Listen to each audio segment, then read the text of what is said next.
Willow Brook, the wells sank lower each morning, and Lily was already awake before the first bucket scraped stone.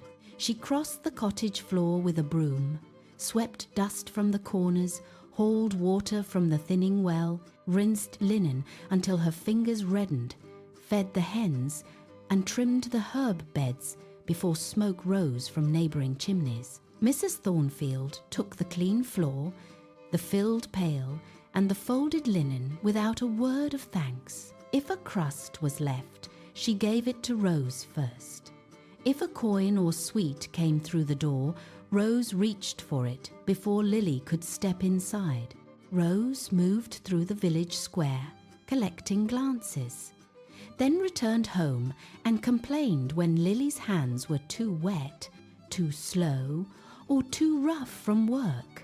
Lily answered by lifting the next basket, mending the next tier, and starting again.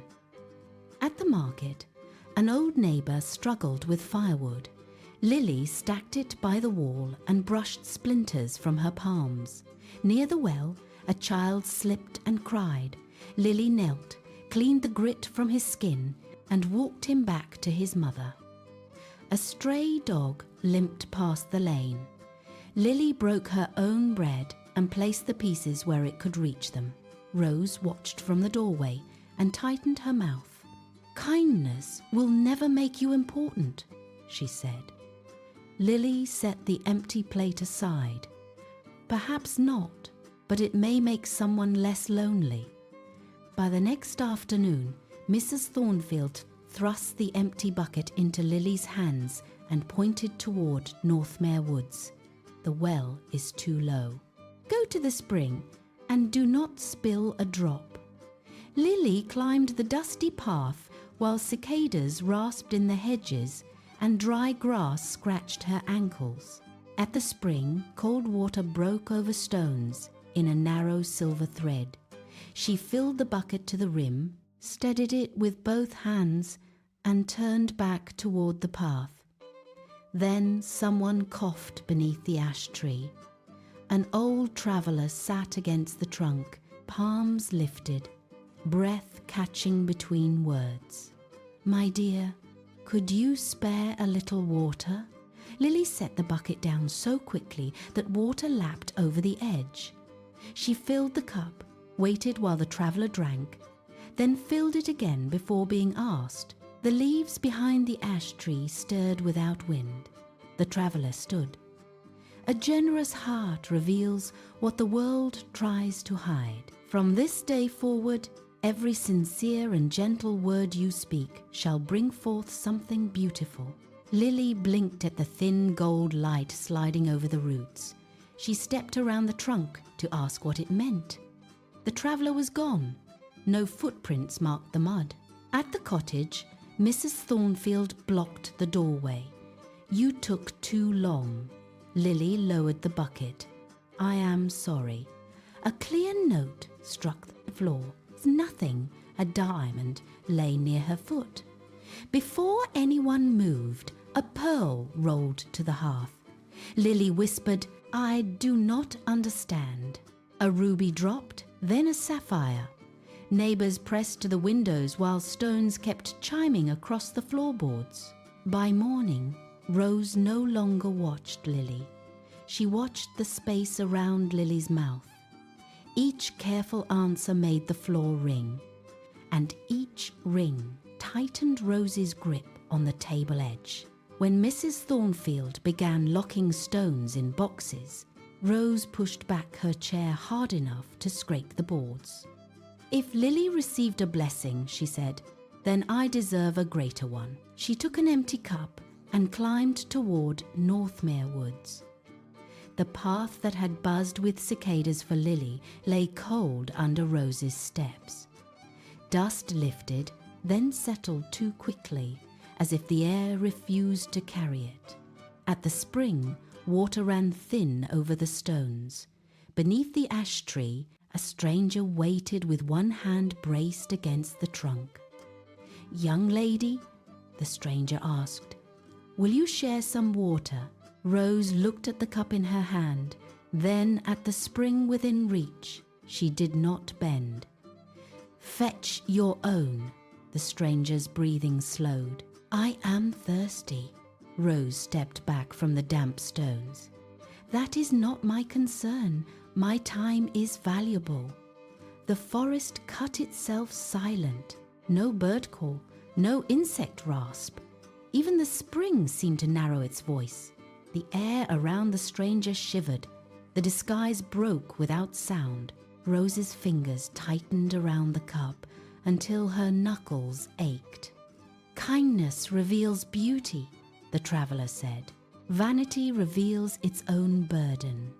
For every cruel or selfish word you speak, the hidden shape of that word shall follow you." Pale light circled Rose's hands. She laughed, but the sound came out thin.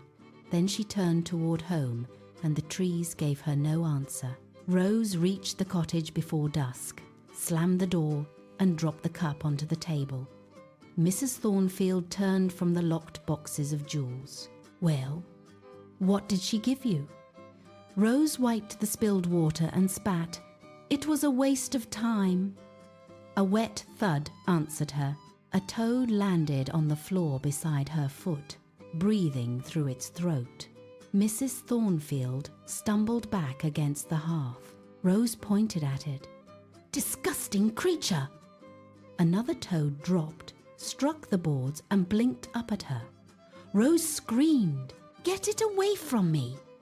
A garden frog appeared on the table, leaving a damp print across the wood. Lily stepped forward with a bowl, but Rose shoved the air between them. "Do not touch me. This is your fault." 3 frogs slapped onto the floor in a row. One slid under the chair. One jumped into the jewel box before Mrs. Thornfield could shut the lid. The last landed at the threshold just as a neighbor pushed the door open. Within minutes, faces crowded the windows again, but no one counted jewels now. They counted croaks.